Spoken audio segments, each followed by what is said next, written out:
Allo, salamu alaikum, salamu alaikum, salamu alaikum, salamu alaikum. Nga foli bɛ n balima silamɛ bɛɛ lajɛlen, nga foli bɛ n balima limaniya jɔn bɛɛ. Ala ka hɛrɛw k'an ye, Ala ka sababu ɲuman k'an ye, Ala ka haminako nɔgɔya, Ala k'an garisigɛw foni. Tiɲɛ mana na, an bɛ tiɲɛ fɔ.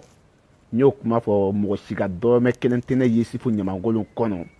Wa mɔgɔ si ka dɔrɔmɛ kelen i m'a di ne ma ko ne k'a minɛ k'a dun. Mais ni tiɲɛ nana, an bɛ tiɲɛ fɔ. N ye mɔgɔ caman ka appeliw sɔrɔ ko n bɛ ka RPM classé sisan, ko n bɛ ka RPM mɔgɔw classé sisan. Classeli tɛ foyi tɛ. Ka da kan jeunesse minnu bɛ RPM kɔnɔ, n'u dogolen don fasodenw jukɔrɔ ka nafolo ni fɛnw minɛ k'a dun, vraiment ne b'u bɛɛ dɔn. N ko ninnu tɛ faso jɔlaw ye, ninnu mana faso jɔli ye kama, faso bɛ jɔ ka sɔrɔ a ma se nin ma. Parce que ni faso bɛ jɔ, an bɛ wuli faso jɔko kuma ye la. Bɛɛ ɲɛ bɛ tiɲɛ na. An ye arasta kɛlɛ ni kuma minnu ye. An ye kuma minnu fɔ, o kuma kelenw de bɛ ka kɛwale bɛ ka bɔ anw na sisan nin nɔ. Voilà, o kɛwale bɛ ka bɔ anw na sisan. N y'a mɛn ko wa k'u ye ko caman kɛ, u ye ko caman kɛ, mais u b'a dɔn n bolo dalen don ko bɛɛ kisɛ kan. Mais mi retour kɛ mɛn na. Dɔ bɛ Facebook tɔnɛ Yusufu Ɲamankolo ye. Cɛ o cɛ i bɔra k'i ye gosili kɛ, i bɛ Facebook tɔnɛ ye, tiɲɛ ka fɔ. N ka foli bɛ bɛɛ lajɛlen ye. Jamana tɛ jɔ nkalon sanfɛ. Yaku de guide Abdou Niang a n'a jeunesse tɔ caman fɛn o fɛn bɛ Bamako yen nɔ bi, n'u bɛɛ ye k'olu bɛ ka kɛlɛ kɛ Mali nɔfɛ ko la, Mali nɔfɛ ko tɛ. N ye cɛ caman ka appel sɔrɔ ko Yusufu k'i bɛ ka bɔ an jigi kɔrɔ, Yusufu e bɛ k'an to yen. Ne ko RPM ka dɔrɔmɛ kelen tɛ ne kɔnɔ, o mɔgɔ si den kelen tɛ k'i ka dɔrɔmɛ kelen min ne kɔnɔ, mais ni tiɲɛ nana an bɛ tiɲɛ fɔ, jamana tɛ se ka jɔ nin kan kan.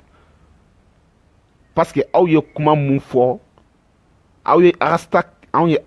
kɛlɛ ka kuma sugu bɛɛ fɔ CEDEAO, anw ye fɛn sugu bɛɛ fɔ CEDEAO ma, mais n'a fɔra k'o kɛwale bɛ ka bɔ anw na tuguni, o tɛ faso jɔtɔgɔ ye. Faso tɛ se ka jɔ nin kan kan. An ɲɛ bɛ Yaku de guide ninnu na, u tun ye combat daminɛ ala kama ko fisabililayi komi fɛn wɛrɛ quoi. N'u bɛ taa meeting kɛ f'u bɛ kasi k'u ɲɛjiw bɔ k'olu bɛɛ fɛ jamana ka diya ye. Jani bɛɛ bɛ a yɛrɛ ka intérêt personnel ne nɔfɛ. Ni Abdou Niang bɔra ka journaliste la, n'a bɛ k'a ka journal kɛ ou bien n'a bɛ k'a ka débat kɛ, a bɛ kasi f'a ɲɛji bɛɛ bɔ. Ne ye ko ninnu bɛ sa Mali ye nɔfɛ sa. An ka jelikɛ dɔ bɛ yen ko kaw a ye n kun bɛ n ka dɛrɛti la kunun. A ko Mali an ka bɛn, an bɛɛ tun bɛ an ka bɛn réunion kɛyɔrɔ la, mais intervention dɔ k'a f'u ɲɛ. Yani Yusufu Ɲamankolo kana bɔ ka kow bɛɛ ba ci bɛɛ k'i yɛrɛ sɔrɔ, vraiment u k'u ku tilen fali sanfɛ. U k'u ku tilen fali sanfɛ. An ka bɛn, anw taara réunion kɛyɔrɔ la, anw ye photo ta, an ye video kɛ, an ye fɛn bɛɛ kɛ, an y'a t-shirt n'a fɛnw minɛ k'a fɛngɛ. Mais an selen kɛnɛ kan, an y'a dɔn ko wa ko RPM ka fɛn dɔ, mais anw y'olu bɛɛ to yen. Mais denmisɛnninw minnu cɛya ka bɔ Bamakɔ, k'u cɛ ka bɔ Mali kɔnɔ, ka na n'u ye, a bɛɛ ye waritigi den, a bɛɛ tilalen don université la, n'u ma baara sɔrɔ Mali la, u y'u profiter ka na meeting ninnu kɛ yan nɔ, u si ma segin. Ne n'u caman ye ɲɔgɔn ye, dɔngɔrɔ dɔ bɛ Faransi la ko Maliba, ne n'u caman ye ɲɔgɔn ye Maliba kɔnɔ. Ne y'u ɲininka meeting banna, aw bɛ segin don jumɛn ka taa? Ko non, k'olu bɛ n'u ka kalan tɔ continuer yan. Mun fɛnɛ kɛra Amérique, an ye basi, an y'olu jalaki k'u taa musow ka 8 mars tiɲɛ u bolo. Ka sɔrɔ an baw bɛ sɛgɛn na burusi kɔnɔnaw la, anw hakili tɛ nin na, anw tɛ balo faso de bɛ, anw bɛ balo an faso de kɔnɔ. RPM mɔgɔw tɛ se ka RPM nafolo minɛ k'a dun ka n'u servi denmisɛnninw na. Aw ye aw servili mun kɛ anw na, ka anw ka video ta ka taa fɛ politiciens ma, aw garisɛgɛ kunbo la aya y'aw garisɛgɛ dɔ mais yesibu ɲamankolon bɛ dɔ gɛn ka bɔ Facebook sanfɛ ou bien dɔ bɛ bo kɛ Facebook sanfɛ maa o maa y'a complice kɛ n b'a bɛɛ dɔn aw ye tuloba fɛnɛ ka video ninnu a y'a ta ka taa modifier ka taa yira EPM mɔgɔw la Bamako yen nɔ ko aw ni anw bɛ ɲɔgɔn bolo Kadɛti Kadɛti nana faransi yan nɔ anw ye meeting mun kɛ n'an ni musow ye réunion kɛ ne kun bɛ yen Zagalo kun bɛ yen Gaspard kun bɛ yen anw bɛɛ kun bɛ ja anw ye photo mun tali mun kɛ Kadɛti taara n'o photo ninnu ye ko ale y'anw bɛɛ dɔɔni di anw bɛɛ ma ko ale y'anw bɛɛ sara masalamani voilà mais anw kun tɛ nin si kalama mais ko nkalon mana san 100 kɛ boli la don o don tiɲɛ kisɛ kelen bɛna bange o don jɔn ye anw ni Kadɛti ɲɛ yira ɲɔgɔn na maa Magalu ye kɛra sababu ye ka anw ni Kadɛti ɲɛ yira ɲɔgɔn na jɔn ye Gaspard ni Kadɛti ɲɛ yira ɲɔgɔn na grâce maa Magalu jɔn ye Zagalo ni Kadɛti ɲɛ yira ɲɔgɔn na grâce maa Magalu mais tu sais ne kun bɛ ka ɲɛ tɔ mɔgɔ ninnu bolo ne ɲɛna mɔgɔ ninnu ye jamana jɔlaw ye mais ninnu tɛ jamana jɔbaga ye ninnu tɛ jamana jɔlikɛlaw ye ninnu bɛ k'u servi Mali ye la jeunesse n m'a fɔ ko n bɛ Arasta fɛ n m'a fɔ fɛnɛ ko n tɛ IBK fɛ ne ye IBK famille ye mais ni n nana ni CDI gosili ye don min na n bɛ CDI gosi ni n nana ni EPM jeunesse kolon minnu bɛ EPM kɔnɔ jeunesse fu minnu bɛ yen jeunesse bataille minnu bɛ yen n'u bɛ ka jamana nafolo minɛ k'u bɛ ka musokɔrɔbaw labɔ n bɛ Siko fɔ LHM Siko yan'aw ka don musokɔrɔbaw ka du kɔnɔ ka taa fantan musokɔrɔbaw ka taa dɛsɛbagatɔw k'aw bɛ kayitinina dilan ka d'olu ma u ka se ka voter anw minnu bɛ jamana kɔfɛ kayitinina tɛ anw bolo anw ka passeport ma se ka renouveler anw kɛra Babugu ni kɔfɛla y'a kɔ la sa anw kɛra Babugodenw y'a kɔ la sisan musokɔrɔbaw bɛ ka balo ɲama sanfɛ sunugu sanfɛ aw ma se k'olu dɛmɛ aw bɛ aw cɛ ka na Faransi k'aw cɛ ka taa États-Unis ko aw bɛ taa wimayisi kɛ musow bɛ ka ɲɔ susu hali ka ɲɔsi mansin k'o san k'o bila burusi kɔnɔlaw la ka sɛnɛkɛ mansin k'o di burusi kɔnɔ mɔgɔw ma aw ma se k'olu kɛ o aw bɛna finiw ye bɔ k'o tisiw ye bɔ k'o di musow ma ka mɔgɔw nɛgɛ ka tila ka bayaw cɛ ka taa n'o ye tuguni ka t'olu fɛ Amérique a y'an bɛɛ nɔgɔ mais cɛ o cɛ tɛ segin a kɔ cɛ o cɛ tɛ segin a kɔ ne n'o bɛ ɲɔgɔn na mais anw bɛɛ ye Madu ka zuna ye an y'a parce que mɔgɔninfin ko dɔ bɛ bɛɛ sɔrɔ mais n tɛ segin kɔ ye ka jugu n'i ta ye faso ko ye i bɛ segin kɔ n'i ta ye faso ko ye jeunesse fɛn o fɛn bɛ EPM kɔnɔ n'u tɛ ka se ka segin u kɔ bi n'u tɛ ka segin u kɔ bi walahi u bɛɛ bɛ ka fɛn minɛ k'a dun bi u bɛɛ bɛ ka dɔɔni ɲɛ bila u poche kɔnɔ mais ne b'o fɔ EPM jeunesse ɲɛ bi n b'a dɔn aw bɛɛ ni ne ye baara kɛ ɲɔgɔn fɛ mais aw bɛɛ ka ko bɛɛ dalen don ne bolo kɔnɔ mais ne tɛ mɔgɔ wɔyiba ne tile kelen ma bɔ ka mɔgɔ wɔyiba mais ni n touchera mɔgɔ o mɔgɔ la dɔn i k'a dɔn ko n touché i la mais n bɛ touché i la ka da fasoko kan maliko kɛlɛ kan n tɛ CEDEAO kɔnɔ wa n tɛ don mɔgɔ kan ka bɔ ni mɔgɔ ye n tɛ mɔgɔ tɔgɔ fɛnɛ fɔ n ka video mais n'i y'a ye a tɛ tugu n'a tɛ tugu maa o maa ye EPM wari minɛ k'a dun k'e y'a minɛ k'a dun k'e ta tɛ Mali ka taaɲɛ ye e ta tɛ Ibrahim Boubacar Keïta diyaɲɛ ye fo e nakun ye ko walahi ko fo e ka kɛ fɛn logement sociaux k'e nakun ye e ka se k'o sɔrɔ vraiment mɔgɔ o mɔgɔ bɛ nin complice la bilahi ne b'a bɛɛ kɛlɛ parce que ne ka siya tɛ diɲɛ maa si la bilen n bɛ balon kelen na mɔgɔ o mɔgɔ bɛ yen n'u ye ne kɛlɛ kunun ni bi ko n bɔr'u jigi kɔrɔ ne ma bɔ mɔgɔ si jigi kɔrɔ bɛɛ jigi bɛ i yɛrɛ bolo ne tɛ se ka wuli fasoko kuma la dangadenw ka n'u servi k'an ka video modifier ka t'o ya gouvernement mɔgɔw la ka téléphone ci ko anw ni olu de bɛ ɲɔgɔn bolo ne ni mɔgɔ tɛ ɲɔgɔn bolo ye ne ni mɔgɔ si den kelen tɛ ɲɔgɔn bolo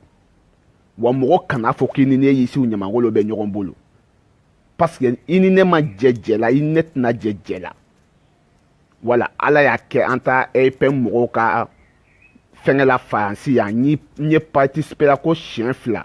Kadɛti nana mun na n ye kun bɛ k'o filmer ne ɲɛna ko Kadɛti fɛnɛ taara ma magalu kɛra sababu ye k'an n'u ɲɛ yira kadɛti ɲɛ yira ɲɔgɔn na. Mais merci Junior, on croise des bras. Inch'Allah, on va avancer. Arasta, on y kuma caman fo Arasta ma. On y ci caman tigɛ Arasta ye. Mais tu sais, ni tiɲɛ bɛ bange tiɲɛ bɛ na quoi. Ni tiɲɛ bɛ bange tiɲɛ bɛ na. Mais ne tɛ Arasta ko la. Ni wulila sɛdɛ fara pe ka m'u fara pe. Mais ni wulila EPM mɔgɔw kan. Yan'u k'u dogo.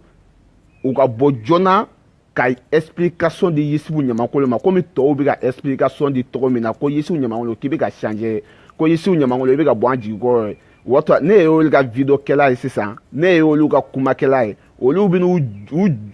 tile ka kala u bɛ n'u jɔ ne ye suma kɔrɔ ka suma minɛ sisan ne ma wari minɛ mɔgɔ si den kelen na mɔgɔ si den kelen t'a fɔ k'i ka dɔrɔmɛ kelen minɛ kɔnɔ wa ne ma dɔrɔmɛ minɛ EPM mɔgɔw la wa wari mun minɛla mɔgɔ o mɔgɔ fɛ ne b'a bɛɛ dɔn mais mɔgɔ ninnu u y'u fɛn mun minɛ k'a bila u poche kɔnɔ ne ko maintenant faso kɛlɛ tɛ bilen intérêt personnel kɛlɛ o Madu y'a ta sɔrɔ a la bi an bɔra ko Madu i tɛ hɔrɔn ye i tɛ danbema ye mais aw bɛɛ ɲɛ bɛ Madu la bi ala ko tiɲɛ na bɛɛ ɲɛ bɛ Madu la bi mais an ko Madu i tɛ hɔrɔn ye i tɛ danbema ye mais mun bɛ ka kɛ ji jukɔrɔ n'aw bɔra kalama don min na an bɛ muru d'an yɛrɛ kan na ka ɲɔgɔn faga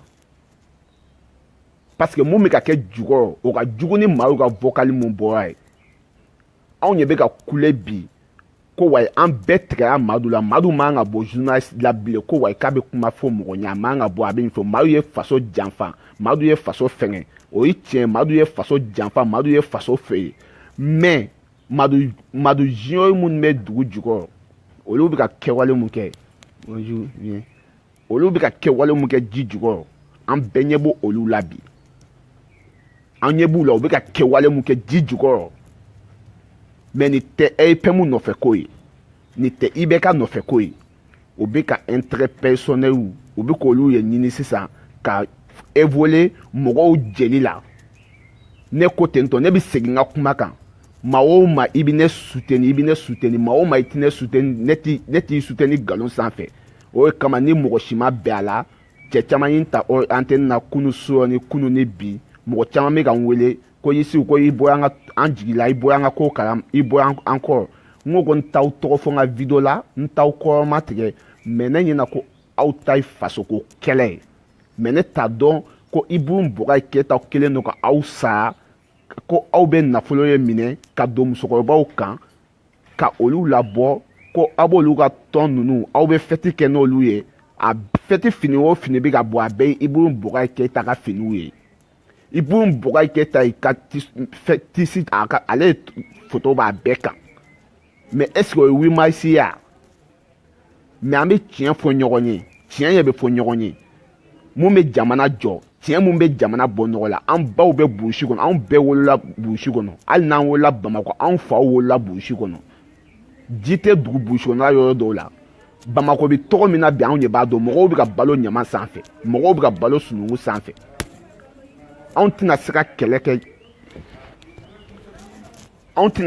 kɛ ka jamana bila ji jukɔrɔ mais n'an bɛ taa an bɛ se fɛn bɛɛ ye dɔɔnin-dɔɔnin ye fɛn bɛɛ ye dɔɔnin-dɔɔnin ye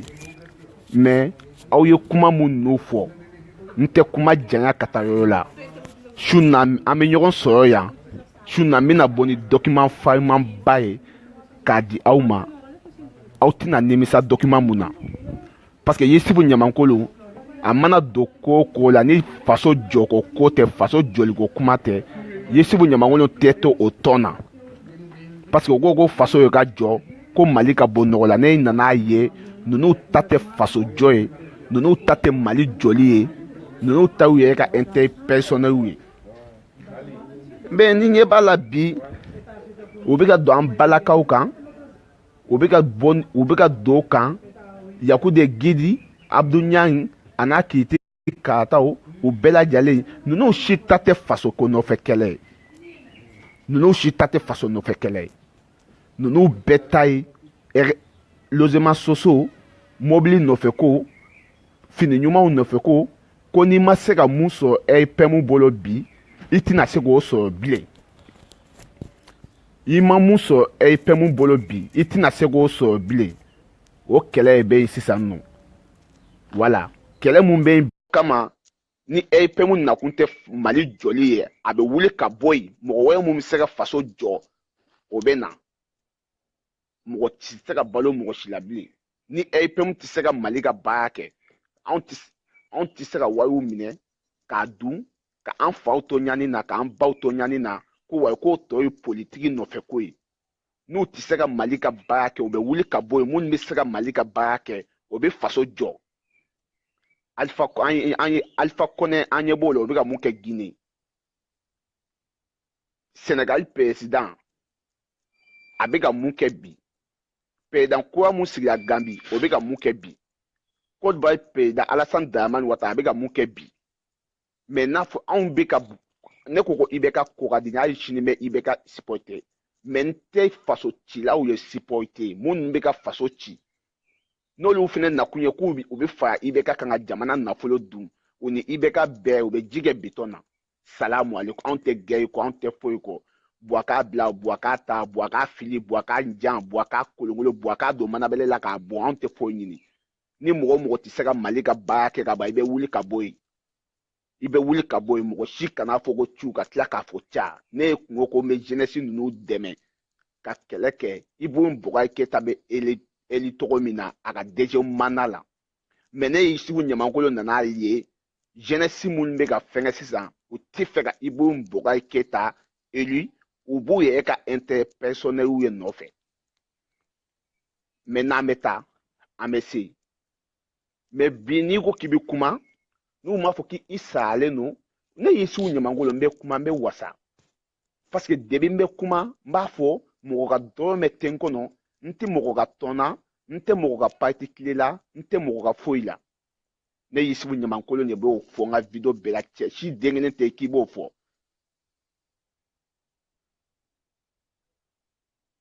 Voilà, mɔgɔ si den kelen tɛ yen k'i bɛ se k'a fɔ ne ka k'i bɛ se k'a fɔ i ka video la ko dɔrɔmɛ kelen dilen t'i ma. Voilà, n'i y'o fɔ dɔrɔn Ala yɛrɛ bɛ jigin i la quoi. Voilà, mais anw b'o kɛ bi, ne bɛ Isufu, ne bɛ kuma bi ka sɔrɔ mɔgɔ si ka dɔrɔmɛ tɛ n kɔnɔ, ni mɔgɔ si tɛ jɛ la. Mais cɛ o cɛ i wulila, an bɛ parce que jeunesse minnu bɛ yen bi k'u bɛ Agasta tɛ ne ka bilɔn kɔnɔ, a tɛ ne ka bilɔn kɔnɔ. Ne ko CEDEAO mɔgɔw fɛnɛ ma u k'u tilen fali k'u kan. An bɛɛ bɛ fɛ jamana ka jɔ ye, jamana ka jɔ. Agasta tɛ ne ka bilɔn kɔnɔ. Jamais. N y'a bɔ n ka bilɔn kɔnɔ, n y'a effacer ka bɔ n ka bilɔn kɔnɔ. Mais mun ninnu ye bɛ AIPM kɔnɔ bi, ni ne n'u ye baaraw kɛ ɲɔgɔn fɛ, ne ni u jɛra ka baaraw kɛ ɲɔgɔn fɛ, n'u bɛ ka faso janfan bi, alors Dametigi Sefa n b'i fo i ka fasoden ɲumanya la, n b'a dɔn vraiment Dametigi Sefa i bɛ AIPM i bɛ ka nɔfɛ, i ta tɛ mɔgɔ, i ta tɛ ko wari ka d'i ma k'a dun, i ta tɛ foyi ye. Ne b'a la Dametigi,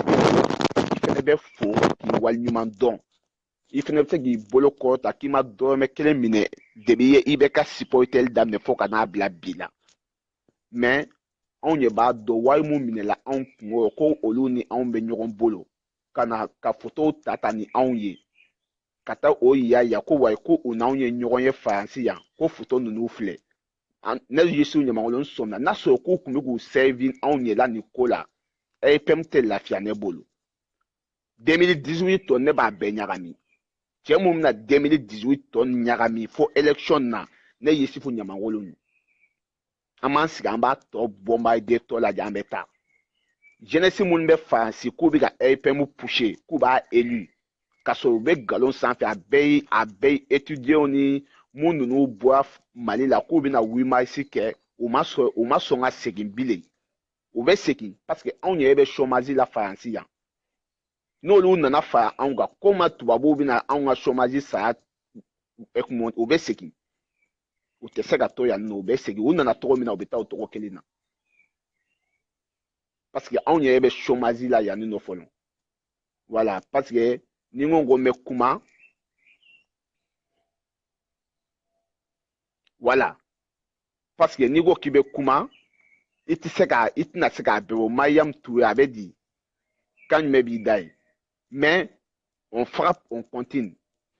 voilà n ka y'a ye n ka éléments caman ye n bila caman bolila ko Yusufu Ɲamankolo ko vraiment k'i ko mais ne k'u ma o olu vidéo gouvernement bolo ko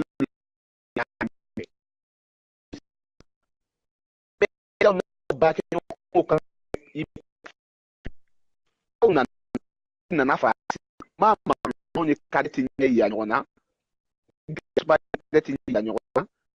Zagalo ni kadeti ya ɲɔgɔn na kadeti ko an ka muso ka réunion dɔ k'a ta yen ala y'a kɛ an ta ne tun bɛ k'a filmer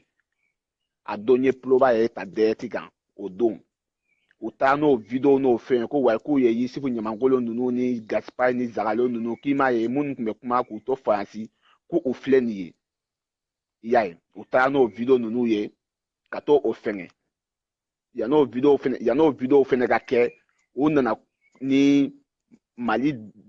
ko an ka bɛn n kun tɛ ko kalama an ka bɛn an donn'o la ne ye an ka bɛn ni mɔgɔw wele ka taa ni mɔgɔw éducation di mɔgɔw ma u bɛ taa a kɛnɛ kan cogo min na. Salamu alaikum. Allo salamu alaikum. A bɛ di. Voilà mais an nana ye u bɛ ka kuma mun fɔ Musa Tɛmɛni nana Musa Tɛmɛni y'a ka discours kɛ Musa Tɛmɛni y'a ka débat kɛ Musa Tɛmɛni bɔlen mɔgɔ caman y'u ka débat kɛ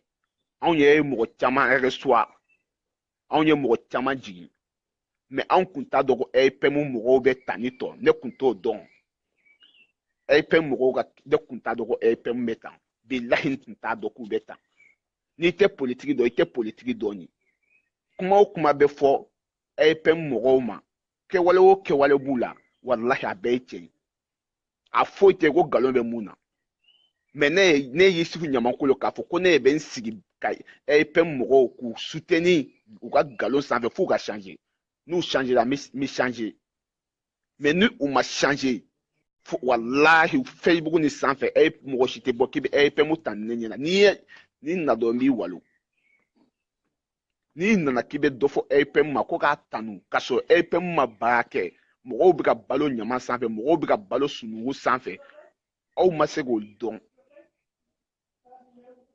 voilà aw bɛ ka tila ka fantanw ka wariw minɛ tuguni k'o dun Yaku Guide nana ye kasi sugu bɛɛ kɛ i ni Arasta ye ɲɔgɔn classé a ye ɲɔgɔn tan aw jeunesse damaw Yaku de Guide ko ko bɛ Mali ka taa ɲɛfɛ n'i fa n'i ba cɛ taara di musokɔrɔba minnu fɛ ka taa réunion kɛ n'u ye ni masa mani cɛ Yaku de Guide b'i kale i fa n'i ba la ninnu nɛgɛli kan tɛ mais yanni aw ka taa se olu ma o musokɔrɔba minnu bɛ ka balo ɲama sanfɛ pourquoi aw ma se olu ma musokɔrɔba minnu bɛ ka balo ɲama sanfɛ pourquoi aw ma taa se olu ma yanni aw ka taa jɔ ko wayi an ka bɛn en faransi an ka nin kɛ en faransi yanni aw ka finiw cɛ ka na pourquoi aw ma se ka fɛɛrɛ bɔ kɛ musokɔrɔba minnu bɛ ka balo ɲama sanfɛ pourquoi aw ma se ka fɛɛrɛ bɔ kɛ ka di olu ma Siko n b'i fo k'i waleɲuman dɔn n tɛ cɛ si bɔ i tɛ nkalon sanfɛ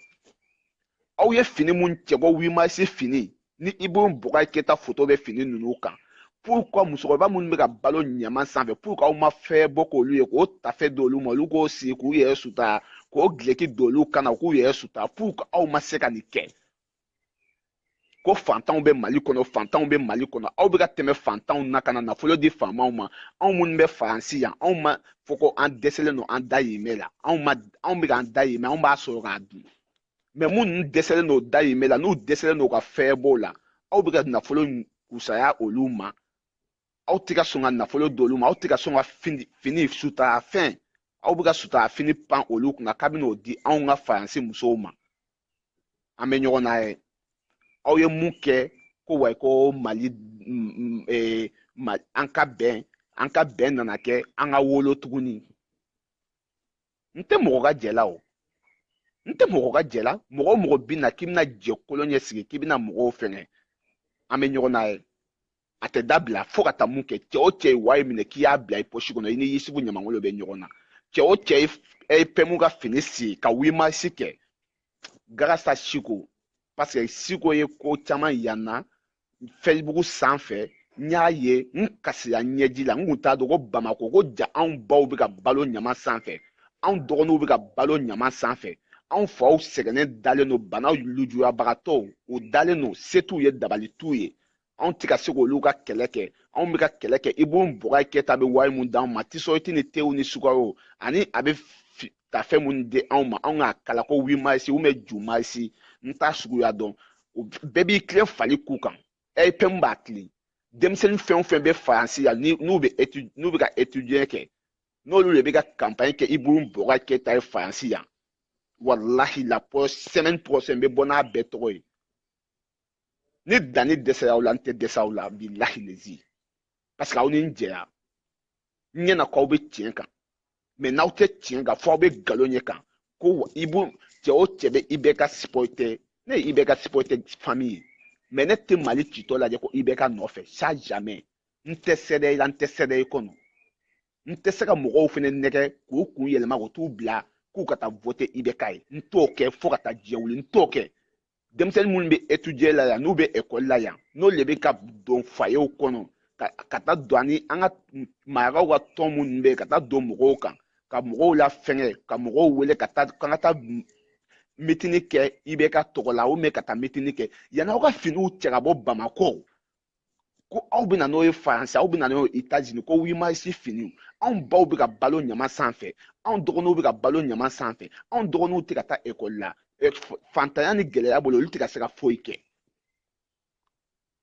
anw sigilen don faransi yan ko t'anw na foyi tɛ anw na anw ɲɛ bɛ ka jamana ci bi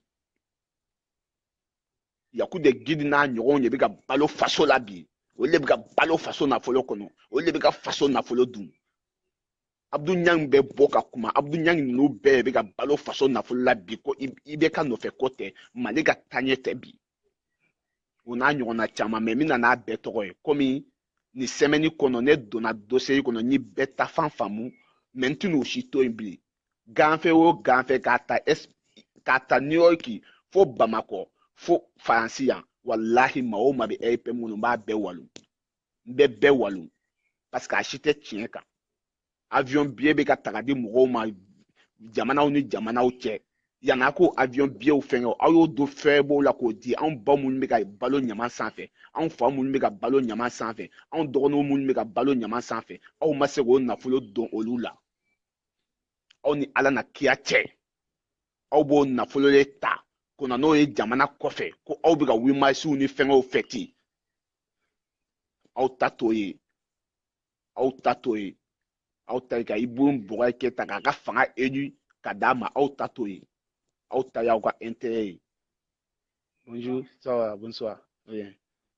mais n'an bɛ taa an bɛ se ne ko faso tɛ ci an ɲinɛ ma faso tɛ ci mɔgɔ si ɲinɛ ma faso nin bɛ jɔ bilahi lezi wa jama silamɛw b'aw bila su na n bɛ bɔ ni détails bɛɛ bɛɛ k'i pɛrɛn ka su na ma kɔnɔ ni n sera ka video kɛ su na n bɛ bɔ ni détails ye mais komi mɔgɔ caman bɛ ka négociation tɛ se ka ne lajɔ bilen négociation ne tɛmɛra négociation kan ka ne négocier ko wayi ko Isufu Ɲamankolon non ne ko n tɛ mɔgɔ ka jɛ la n tɛ mɔgɔ ka tɔn na n tɛ CEDEAO kɔnɔ n tɛ EPM kɔnɔ n ko ko IBK voilà mais mun ninnu de bɛ ka jamana nafolo dun bi vraiment an bɛ ɲɔgɔn na ye mais komi an ye meeting caman kɛ ɲɔgɔn fɛ faransi yan mɔgɔ minnu bɛ ka nafolo dun ne ɲɛ b'u bɛɛ la wa n b'a bɛɛ tɔgɔ dɔn walahi n'u y'u gosi bilahi Facebook bɛ sumaya wallahi Facebook bɛ sumaya ok mais bɛɛ k'i connecté en ligne sufɛ an b'a bila a danna komi batiri banna ka ban aw ɲɛ b'a la batiri bɛ ka don dibi la merci la famille an bɛ ɲɔgɔn sɔrɔ kɔfɛ ala ka tiɲɛ bange ala ka mun ta bɛ tiɲɛ kan ni CEDEAO ta bɛ tiɲɛ kan ala ka tiɲɛ bange ni EPM n'u bɛ tiɲɛ kan ala ka tiɲɛ bange mais ala kana nkalon se tiɲɛ na merci a famille n tɛ mɔgɔ ka jɛ la n tɛ CEDEAO kɔnɔ n tɛ EPM kɔnɔ n ko ko IBK ye mais n nana ye kɛwale mun bɛ ka kɛ n tɛ faso jɔ kɛwale ye EPM mɔgɔw bolo voilà u ka segin u kɔ ou bien u k'u ku tilen fali sanfɛ inshallah merci la famille ciao